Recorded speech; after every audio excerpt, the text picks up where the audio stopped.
बिस्मिल्लाहिर्रहमानिर्रहीम। माक़बल में शुरू में आपने पढ़ा था मैयत के तर्का के साथ मालिक होते हैं मुचार, एक तजीब है, दूसरी कर्जा भी, तीसरा वसीयत को नाफिज करना और उससे जो बचेगा वो पूरा साल है। अगर सूरत ऐसी पेश आ जाए कि जो आदमी फौत हुआ उसने जो तर्का छोड़ा वो थोड़ा है और उस पे कर्ज ज्यादा है, तो फिर जो कर्ज था कर्ज लेने वाले हैं उनके कर्जों के एतबार से उस माल को जितना जिसका कर्ज ज्यादा होगा उसी तनासुब से निस्बत से उस माल में से उसको हिस्सा लिखना देंगे। ठीक है जी। अब इसका तरीका यह है कि आप जो जैसे मैयत लिखते हैं ऐसे मैयत लिखते हैं, लिखने के बाद जो कर्ज था है ना, जहाँ बुरा साथ थे ना वहाँ कर्ज था कर्जदारों के नाम लिखते। मसलन ये है मैयत, ये जैद बहुत हो, ठीक है जी। अब इसके जहाँ बुरा सा नीचे बुरा सा लिखते थे ना, इस जगह पर उसके कर्ज था। अमर से इसने 10 रुपए लिए हुए थे और बकर से ये आपने जहाँ हिस्से थे वहाँ वो जितना कर्जा उन्होंने दिया वो, ठीक है जी। ऊपर बुरा सा की जगह पर कर्ज था और हिस्सों की जगह पर जो उन्होंने कर्ज दिया वो, बात समझ में आई। अब बाएं जाने में आप लिख लें जितने पैसे उसने छोड़े, जितना तनख्वाह उसने छोड़ा, कर्ज करो, कर्ज है उस पे 10 और 5 और पैसे उसने छोड़े कितने, बात समझे। अब क्या करेंगे कि इसका मजमुआ जितना कर्ज होगा ना, इसका मजमुआ इसको मसला की जगह और तस्वीर की जगह लेंगे। कर्ज बोल कितना बन गया 15, इसको हम यहाँ देंगे, ठीक हो गया जी। अब इसके बाद यूं करेंगे कि इनके और इनके दरमियान निस्बत देखेंगे, यानी तर्का और मजमू दैन कर्ज का मजमू इनके दरमियान निस्बत देखो। 13 और 15 के दरमियान निस्बत तबायन ऐसे ही है। इसको इसमें ज़रब देंगे, इस पे तकसीम करेंगे, ठीक है जी। जो जवाब आएगा ना वो कितना 13 रुपए में से इतने उसको मिलेंगे। इसी तरह 13 को 10 में ज़रब देंगे, 15 पे तकसीम करेंगे, जो आएगा जो जवाब आएगा उतने रुपए 13 रुपए में से अमल देंगे, ठीक हो गया जी। अब देखो 13 को तकसीम करो 10 पर, 13 को ज़रब दो 10 में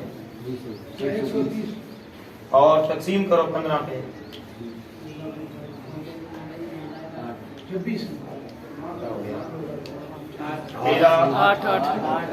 8.6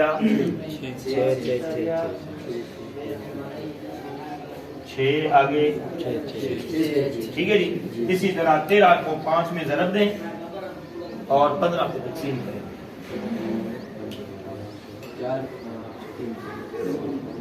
4 इशारिया कितने हैं, 4 इशारिया आगे 3, ठीक है जी। अब आप देख लो 8 और 4 12 है ना जी, सही है। और इसको ये इशारिया 66 मिले, इसको इशारिया 33 मिले,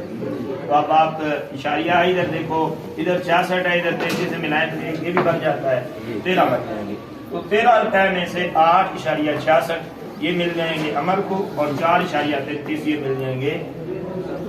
बकर, ठीक हो गया जी। ये तो कहा गया उनके दरमियान निस्बत कौन सी हो, अगर निस्बत तवाफुक की हो, जैसे यही मसला है,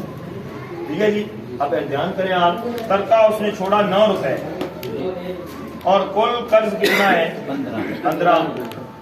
कुल कर्ज कितना है और तर्का कितना छोड़ा। अब इनके दरमियान तवाफुक बिसुल्स ऐसे ही है कि 9 जो है इसका वफ्क आता है 3 और इसका वफ्क क्या आएगा 5। 3 एक ऐसा आदद है जो आकर दोनों को तकसीम कर देगा, ऐसे ही है। इस पे इधर आ गया 3 और इधर क्या आ गया 5। अब 3 को इसमें ज़रब दें और 5 पे तकसीम करें 15 और 5 पे तकसीम करेंगे तो क्या आएगा 3 ऐसे ही है, ये आ गया 3। اس طرح 3 کو 10 میں ضرب دے اور 5 میں تقسیم کریں 30 6 یہ ہے ٹھیک ہے جی 9 روپے ہی تھے نا 9 میں سے 6 روپے جو ہے نا وہ زائد کو مل گیا اور 3 روپے آپ کو مل گئے ٹھیک ہو گیا اور اگر ان کے درمیان نسبت تداخل کی ہو دیکھو 5 اور 15 کے درمیان نسبت کون سی ہے اب یہاں پر تداخل ہے تو اس کا دخل آئے گا 3 ایسے ہی ہے 5 کو 3 مرتبہ جمع کریں تو کیا آتا ہے 3 آ گیا اب اس 3 کو نیچے ضرب دیں 3 کو نیچے تقسیم کریں 3 کو 10 پہ تقسیم کریں گے تو 3 کو 10 تقسیم کریں 10 رکھو 10 کے اوپر تقسیم کرو کیا ہوگا 3 اشاریہ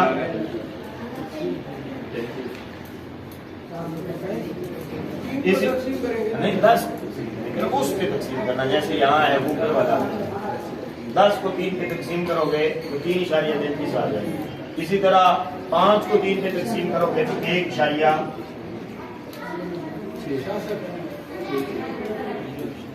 ٹھیک ہے جی تو یہ دیکھو 5 میں سے 3 اشاریہ 33 روپے اس کو مل گئے اور 1 اشاریہ 66 ہے یہ ہے ترکہ کی وہ جو قرض خواہ ہوں گے ان کے درمیان جو قرض ہے اس کو تقسیم کرنے کا طریقہ اس صورت میں کہ جب جو ترکہ ہے وہ تھوڑا ہو اور قرض کیا ہو تو پھر قرض خواہ جو ہیں ان کو براسا کی جگہ لکھیں گے اور ان کے قرضہ کو نیچے سے حام اور حصوں کی جگہ لکھیں گے آپ سمجھے مسئلہ مجموع دین سے ہوگا جتنا قرضہ ہوگا وہ سب سے مسئلہ بنے گا ترکہ کو بائیں جانب لکھ لے ان کے درمیان نسبت کو دیکھیں اگر نسبت تباین کی ہو اس کو قرضہ میں ضرب دے کر اس پہ مجموع دین پہ تقسیم کر دیں توافق کی ہو تو وفق کو نیچے ضرب دے کر اس کے وفق پر تقسیم کر دیں تداخل کی ہو تو اس کو قرضہ پر تقسیم کر دیں یہی بات اوپر لکھی آپ دیکھ لیں اگر قرض ترکہ سے زیادہ ہو تو قرض خواہوں کو ورثاء کی جگہ لکھیں گے ایسے ہی ہے یہ قرضہ لینے والے قرض خواہ ہیں ان کو ورثاء کی جگہ میں لکھیں گے ایسے ہی ہے اور سہام کی جگہ ان کا قرض لکھیں گے یہاں حصے لکھتے تھے نا ورثاء کے نیچے اس کی جگہ پر ان کا قرض لکھ دیا اس نے 10 روپے لیے ہوئے دیے ہیں قرض ٹھیک ہو گیا اور مجموع دین کو تصحیح کی جگہ لکھیں گے اس قرضے کے مجموعے کو یہاں تصحیح یہاں ہی ہوتی تھی جہاں مسئلہ بنتا تھا وہاں پر لکھ لیں گے پھر اگر ترکہ اور قرض میں نسبت تباین ہو تو ترکہ کو ہر قرض خواہ کے حصہ سے ضرب دیں گے نسبت تباین ہو تو اس ترکہ کو قرض خواہ کے حصہ سے ضرب دیں گے اور مجموع دین پر تقسیم اور حاصل ضرب کو مجموع دین پر یہی بات کہی اسی طرح آگے اگر نسبت توافق کی ہو تو ترکہ کے وفق کو ہر قرض خواہ کے حصہ میں ضرب دے کر حاصل ضرب کو مجموع دین کے وفق پر تقسیم کریں گے جیسے یہ صورت ٹھیک ہے تداخل ہو تو ہر ایک کو قرض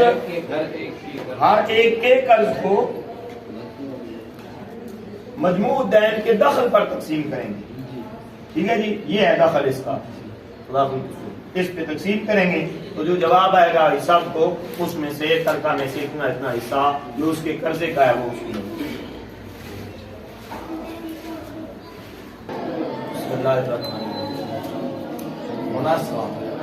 تقسیم ترکہ سے پہلے کسی وارث کے مر جانے کی وجہ سے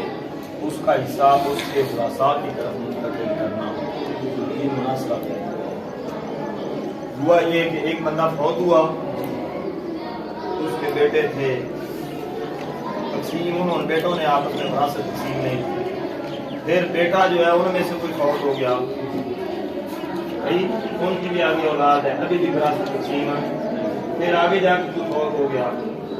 یہ ان کے بھی آگے ورثاء ہیں ان کے درمیان آپس میں وراثت تقسیم ہے یہ کئی ایک تنجہ بن جاتی ہے لیکن پہلی میت ہے نا حکم اول پھر دوسرا فوت ہوا اس کا بیٹا پھر اس کا پوتا فوت ہوا پھر بھائی فوت ہوا وغیرہ وغیرہ یہ کئی ایک جو ہے وہ جنت سے مثال کر کے فوت ہوا اور انہوں نے اتنے فوت ہونے کے بعد بھی ان لوگوں نے ان کے درمیان وراثت کی تقسیم اب وہ وراثت کی تقسیم کا مسئلہ جا کر 2 बतनों, 3 बतनों, 4 बतनों, 5 बतनों के बाद जाकर विरासत की आ गया मसला बे विरासत कैसे तकसीम होगी, इसको क्या कहेंगे, मुनासिब। ठीक है जी। अब इसका तरीका ये है कि मैयत अव्वल के वरासा में जो फौत हुआ, पहले तो आप सबसे पहली जो मैयत है ना, पहला फौत होने वाला आदमी, उसके वरासा के हिस्से निकालेंगे। उसके बाद जो पहली मैयत है, उसके वरासा में जो फौत हुआ उसको उसके नीचे लिखेंगे, मैयत सानी, बतन सानी के तौर पे उसके वरासा के नाम लिखेंगे। फिर उसको जो पहले से हिस्सा मिलाना, उसको माफिल यद के तौर पर बाई जाने लिख देंगे। सही है जी। उसको बाई जाने लिखेंगे और उसका वो मसला हिस्से निकालेंगे। तो जो फिर माफिल यद और जो होगा हिस्सा असले मसला, उनके दरमियान निस्बत देखेंगे तो माफिल को कुछ नहीं करेंगे, और अगर इनके दरमियान तवाफुक हो तो माफिल यद को के वक़्फ़ को नीचे ज़रब देंगे और इसके वक़्फ़ को ऊपर असले मसला में ज़रब देंगे और ऊपर जितने श्याम होंगे। ठीक है। अगर तबायुन हो तो उसको नीचे ज़रब देंगे माफिल यद को, और इसको ऊपर असले मसला में भी ज़रब देंगे, और जितने जिंदा श्याम है, जितने आदमी जिंदा है उनकी हिस्से। ठीक है जी। ये मैं मिसाल लिखता हूँ और उसके बाद फिर इस मिसाल को हल करके उससे आपको बात अच्छी तरह समझ